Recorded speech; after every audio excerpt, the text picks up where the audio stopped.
Muy buenas, sean ustedes bienvenidos a este nuevo capítulo de El Faro. En el día de hoy vamos a tener como invitado al señor Guillermo Favale. Es un periodista que seguramente lo conocen. Y en el segmento Avistando Faros, Ximena Di Toro nos va a hablar del faro Almirante Brown. Veámoslo.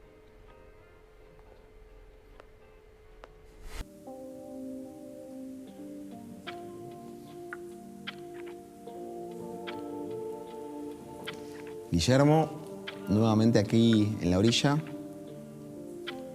¿En qué momento las luces de la ciudad te llaman y agarrás Ruta 11 y encaras para ese lado a nivel mediático? Bueno, un poco el cariño de la costa o a la costa se lo tengo porque la gente me llevó ahí. Como no estaba en mis planes lo anterior, tampoco estaba en mis planes irme a Buenos Aires. Entonces, cuando empecé a hacer programas, la gente me empezó a decir que me tenía que ir. Yo no sentía que pudiera, ni que valiera la pena, ni que tuviera condiciones para eso, pero me lo decía el público. El público me decía, vos te tenés que ir. Cuando tenía 18 años, empecé a relatar fútbol en la radio esta local, en Radio de la Costa. Entonces la gente decía, vos te tenés que ir, no te podés quedar acá, te tenés que ir, te tenés que ir, te tenés que ir. Y bueno, se me fue instalando la idea de que me tenía que ir. Pero no me pude ir hasta que no tuve 20 años más o menos, que fue cuando pude juntar algo de plata como para soportar algunos meses en Buenos Aires. De hecho, cuando voy no llego a Buenos Aires. Llego a la casa de una tía en Bransen. Llegué a 70 kilómetros, no llegué a Buenos Aires. Entonces tomaba todos los días el Roca a las 6 de la mañana y me iba a estudiar a TEA en ese momento, que era su segunda generación, iba por su segundo año recién. Y al principio las cosas no salieron lo bien que esperaba, no encontré trabajo, aprendí, eso sí, y otra vez el boxeo aparece en mi vida, porque como yo era un fanático del boxeo y había en ese momento todos los sábados boxeo en la Federación Argentina, de muy buen nivel.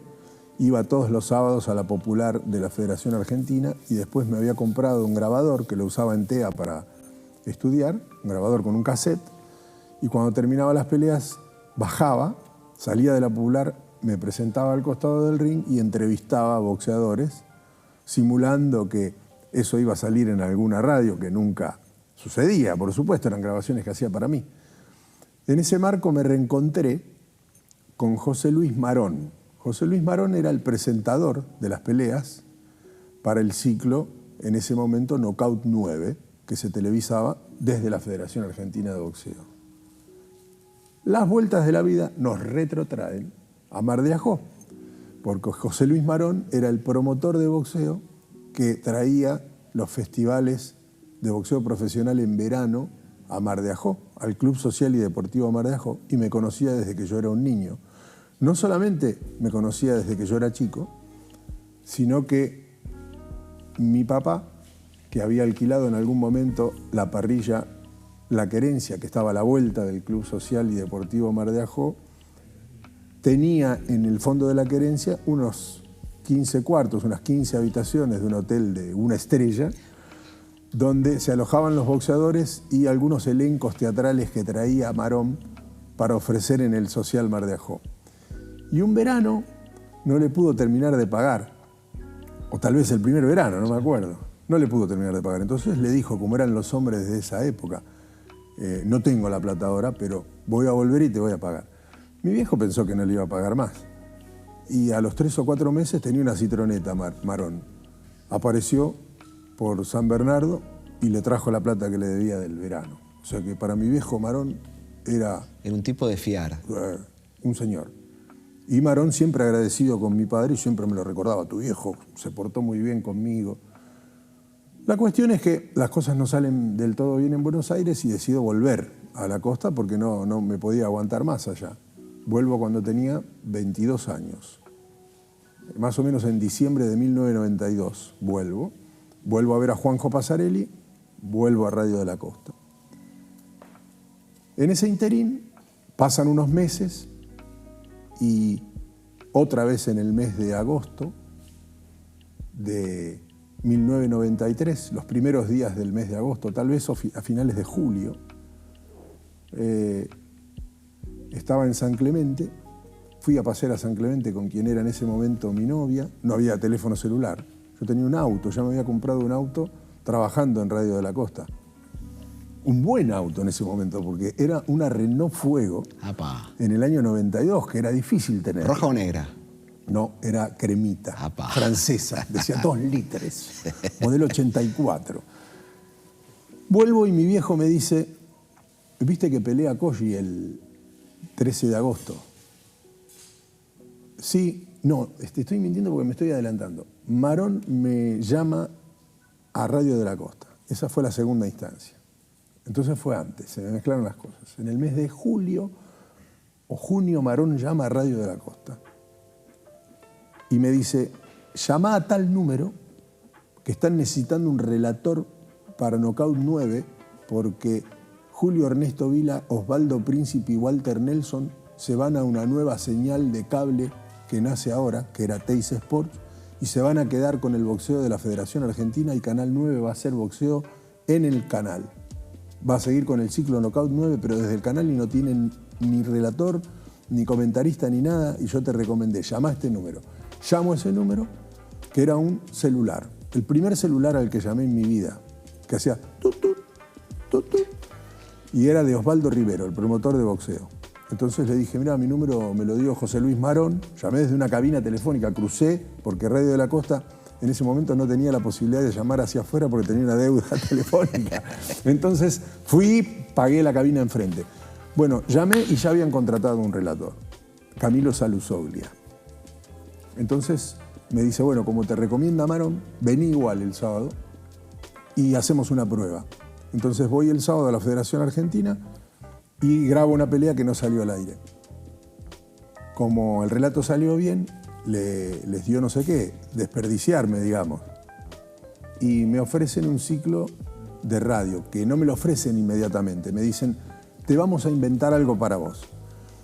Entonces ahí se produce este acontecimiento de la Vuelta de San Clemente, que llego a donde vivíamos, que en ese momento era el Hotel San Bernardo, que mi mamá se había convertido en la encargada en ese tiempo. Y mi viejo me dice, ¿viste que pelea Colli el sábado? Y sí. Le dije, va a pelear en Lanús con el Rayo Barbosa, un venezolano. Y me dice mi viejo, sería lindo relatarla esa pelea. ¿Qué te parece? Le digo yo. Bueno, llama a este número que te llama un tal Quique Martínez, que me parece que la vas a relatar. Y así fue. El día de mi cumpleaños, número 23, el 13 de agosto de 1993, debuté como relator profesional en Radio Libertad, AM 950. Y empecé mi carrera como relator deportivo de boxeo con una pelea por el título mundial, con Látigo Colli, que era mi ídolo y era de Bransen. Y vivía a 1,5 cuadras de mi casa. Mirá lo que son las vueltas de la vida, ¿no? Increíble, increíble. Y a partir de ahí, te quedaste. Me quedo. Empecé a hacer más o menos lo que hacía ahora.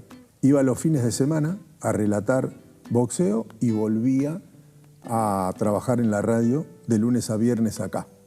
¿Y qué pasaba cuando llegabas acá? Porque te encontrabas con los amigos que te escuchaban y ¿cómo era la recepción? Bueno, ya había empezado a crecer el mito. A mí me decían el nene acá, justamente porque había empezado muy joven en la radio. Entonces, nada, empezaban a ver algo positivo y yo también empezaba a presentir algo positivo hasta que un día, en el mes de mayo del año siguiente, ya en el año 94, me avisa Quique Martínez y Gustavo González, que eran los productores, que el ciclo no iba a seguir. El comentarista era Pablo Yonto, que hoy es un reconocido abogado de derechos humanos. Él era el comentarista de boxeo. Entonces yo me quería morir. Se cerraba el ciclo. Entonces Pablo me dice, vi una promoción esta semana, acá en el canal, que van a hacer un casting general, que es el lunes a las 10 de la mañana. ¿Por qué no te quedás? Te quedás un día más y das el casting. Entonces, bueno, le hice caso, me quedé e hice una cola que empezaba en la calle Salguero. El canal estaba en la entrada de Heli y la cola llegaba 1,5 cuadras por Salguero hasta la calle de atrás, que no me acuerdo cómo se llama ahora. Empecé a hacer la cola a las 10 de la mañana y di la prueba a las 2 de la tarde. Está por ahí en YouTube la prueba grabada, el casting en sí. Doy el casting y doy una dirección falsa y un teléfono falso. Dejo el teléfono de la casa de mi novia, que vivía en Buenos Aires en ese momento, 865-1727, Almagro. Y no digo que vivía fuera de la ciudad de Buenos Aires porque supuse que si decía que no vivía en Buenos Aires, me iban a descartar. Y me volví. Y el lunes, o sea, me quedé el lunes, pero ese lunes yo tendría que haber empezado en una radio nueva, así que empecé el martes en esa radio nueva, que era FM Atlantis, con Juanjo Pasarelli. Nos mudamos de radio. Pasan unos días y el otro lunes, doy el casting un lunes, el otro lunes me llama Mariana, que era mi novia, y me dice, mira, no sé si felicitarte o decirte lo contrario porque te van a querer matar allá porque empezaste en una radio nueva, pero mañana tenés que venir a Buenos Aires porque a las 12 tenés una reunión en Canal 9. Así que me tomé el colectivo y me vine a Buenos Aires, o me fui a Buenos Aires. Y resulta que la reunión no era una reunión, era un almuerzo con Alejandro Romay y otros 8 preseleccionados. Y quedé para un proyecto que iba a ser un canal de deportes que se iba a llamar Olimpia, que nunca se llevó adelante. Y finalmente quedé involucrado en el staff de 9 Diario, como periodista deportivo inicialmente, hasta que explota la bomba de la AMIA. Cuando explota la bomba de la AMIA, me llaman a mi casa y me preguntan si quería hacer otro tipo de notas porque no alcanzaban los periodistas para la cobertura. Entonces, obviamente le dije que sí. Hice un par de crónicas, las crónicas gustaron, las vio Horacio La Rosa, que en ese momento era el señor noticiero de la televisión argentina, y ahí ya quedó fijo en 9 Diario como cronista. Y después, bueno, ya el camino te fue llevando. Metí un gol, metí otro gol después y finalmente, antes de cumplir 25 años, ya conducía 9 Diarios de fin de semana, que era un noticiero que tenía un carácter más deportivo con Atilio Costa Febre. Y desde ahí se abrió un universo increíble para mí, con aciertos y errores, pero increíble, ¿no? La mayoría fueron aciertos. No, hubo muchos, a los ojos de... Hubo muchos errores. Pude tener una carrera muchísimo mejor que la que tuve. Y no tuve una carrera mejor por haber tomado muy malas decisiones. Pero de todas maneras logré construir una que me conforma. No es la que hubiera querido, ni la que soñé una vez que me metí en esto. Pero sí es una que me conforma a partir de la cantidad de errores que cometí para que no suceda. Hice todo para que no suceda y sin embargo muchas cosas buenas pasaron, ¿no? La verdad eso. Guillermo, vamos a dejar estas palabras en suspenso hasta un próximo encuentro, si te parece bien y si Bien. podés. Y te agradezco. El agradecido soy yo. Ahí va.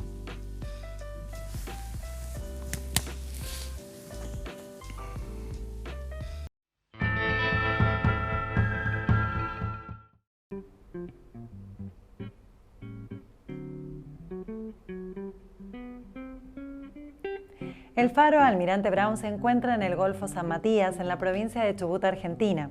Aunque su origen se remonta a 1945, su construcción probablemente ocurrió en una fecha posterior, ya que fue puesto en servicio en el año 1949.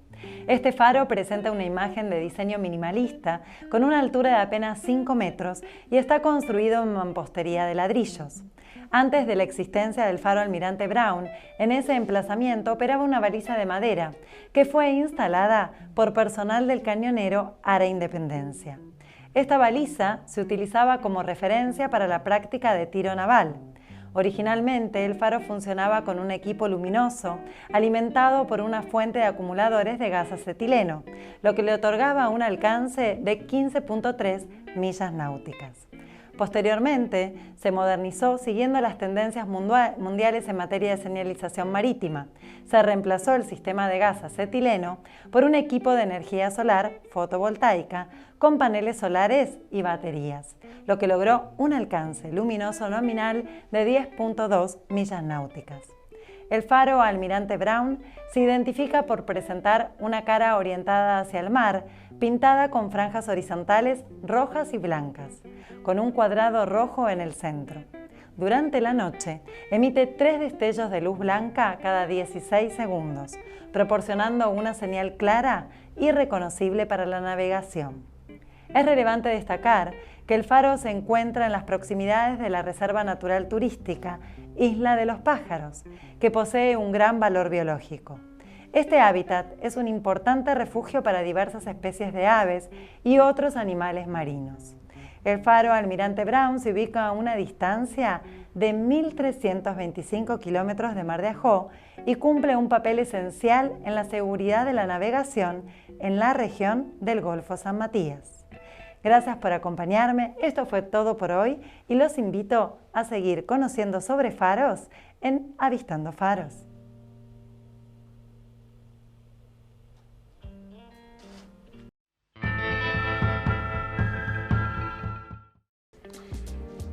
Estamos llegando al cierre de este programa y para el final tenemos algo que a mí por lo menos me encanta, que son esos hechos históricos que son como epopeyas, quijotadas de la mano del profesor Gabriel de Witt. En el día de hoy, el día en que Pancho Villa invadió los Estados Unidos. Los dejo con esto, que lo disfruten. Hasta la próxima.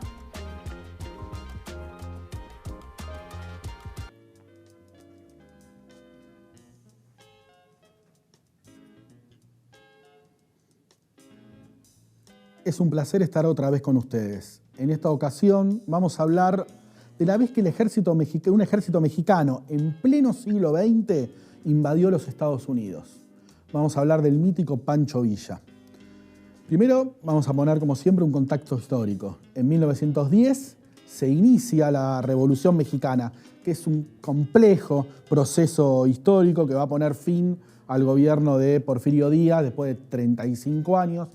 Y distintos líderes regionales se van a empezar a disputar el poder central entre ellos. Va a estar Francisco Madero, que fue electo presidente en 1911, gobernó 2 años y va a representar el ala más moderada de la Revolución Mexicana. Por otro lado estaba Emiliano Zapata, que lideraba todo el sur del país y era un verdadero líder popular que influía con levantamientos sociales. Venustiano Carranza era de alguna manera un líder que buscaba institucionalizar la revolución mediante una constitución, cosa que iba a tardar en lograr, pero lo iba a terminar logrando en 1917. Era un líder revolucionario, fuerte, pero aceptable, incluso para Estados Unidos. Pancho Villa, otro líder, era un mítico líder del norte del país. Algunos lo acusaban de bandolero, controlaba mucho territorio y tenía cientos de hombres armados a su cargo. Después de muchos combates, en 1914, en la Convención de Aguascalientes, se van a juntar todos los distintos caudillos de la Revolución Mexicana que se habían juntado para vencer la contrarrevolución que había realizado el año anterior Victoriano Huerta. En esa convención se van a estipular las distintas posturas de que había de los distintos líderes y va a triunfar la postura de Carranza, que va a hacerse del poder. Esto no va a ser aceptado ni por Villa ni por Zapata, que en el norte y en el sur siguieron de manera autónoma del poder central, no aceptaron ese poder central de Carranza. Así que las disputas entre facciones continuaron un tiempo más. En 1915, Pancho Villa fue vencido en una sucesión de batallas por el ejército oficial mexicano a cargo de Carranza y de Obregón, que luego también sería presidente. Y esto hizo que Carranza salga fortalecido al punto que va a ser reconocido oficialmente como gobierno de México por Estados Unidos. Esto enfureció a Villa, que aparte estaba enfurecido por otra cuestión. En esas derrotas militares que había tenido, sus armas habían fallado.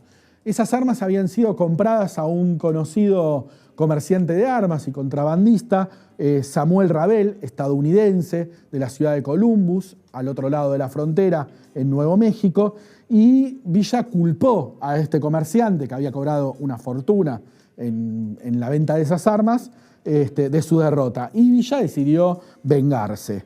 El 9 de marzo de 1916, Pancho Villa cruzó la frontera con 589 hombres armados y invadió territorio estadounidense y atacó la ciudad de Columbus, una ciudad obviamente pequeña que quedaba pegada a la frontera con México. La ciudad quedó absolutamente destruida, murieron 37 militares estadounidenses en el ataque, 20 civiles, entre ellos un hermano de Samuel Rabel. Samuel Rabel no fue encontrado, justo había pasado un dolor de muelas y estaba en Texas atendiéndose con el dentista, pero sí destruyeron su vivienda y su hotel. La reacción de Estados Unidos obviamente fue muy rápida. El 14 de marzo, apenas unos días después del ataque de Pancho Villa, un ejército de 12.000 hombres cruzó la frontera al mando del general John Pershing con la intención de capturar a Pancho Villa y los demás líderes villistas. Les pusieron precio a su cabeza, pusieron también precio de rescate a cualquier tipo de información que podía llegar, y durante casi un año estos 12.000 soldados estadounidenses estuvieron buscando a Pancho Villa por todo el norte de México sin éxito y sin que sea delatado por su pueblo. Entre los soldados que participaron de esta intervención estadounidense en México estaba un muy joven Eisenhower, que 37 años después va a ser presidente de los Estados Unidos. Los villistas atacaron a las tropas estadounidenses en distintas ocasiones, en total 9 veces. Lo hacían con tácticas de guerrilla para evitar que el número mayoritario de las tropas estadounidenses se vea reflejado en el combate. Eran ataques sorpresivos. En esos 9 combates en 10 meses, los invasores estadounidenses ganaron solo 1, los otros 8 fueron triunfo para las tropas villistas. En total, durante esos 10 meses, murieron 1.000 soldados norteamericanos y unos 250 mexicanos. El 5 de febrero de 1917, pasados los 10 meses, Pershing decide retirarse del territorio mexicano y libera, llevándose consigo a muchos rehenes de soldados estadounidenses que habían sido capturados por las tropas mexicanas. Lo que sí pudo llevarse fue un grupo de 33 prisioneros villistas consigo, que fueron detenidos en México, en Estados Unidos, perdón, fueron detenidos en prisión. Durante 3 semanas no le dieron comida ni bebida, 4 de ellos murieron por inanición en la cárcel. Cuando Pancho Villa se enteró de la retirada del ejército estadounidense, dijo: ese Pershing vino aquí como un águila y se fue como una gallina mojada. El abogado mexicano, pero que hacía casi 50 años que vivía en Estados Unidos, Octaviano Larrazolo, visitó la cárcel para visitar a un cliente, como su profesión, abogado, y vio a los villistas que estaban detenidos prácticamente desnutridos y con serio riesgo de muerte. De hecho, 4 murieron, y avisó a la población mexicana, muy presente en todo Nuevo México, para que les lleve comida, cosa que así pasó y la situación empezó a mejorar para ellos. Este abogado, Larrazolo, va a ser 2 años después electo gobernador de Nuevo México, va a ser el primer senador de origen mexicano de la historia de los Estados Unidos, y como gobernador les concedió el perdón a los villistas detenidos, que pudieron por fin volver a México después de casi 2 años preso. La de Pancho Villa fue la última invasión sufrida por Estados Unidos hasta ahora.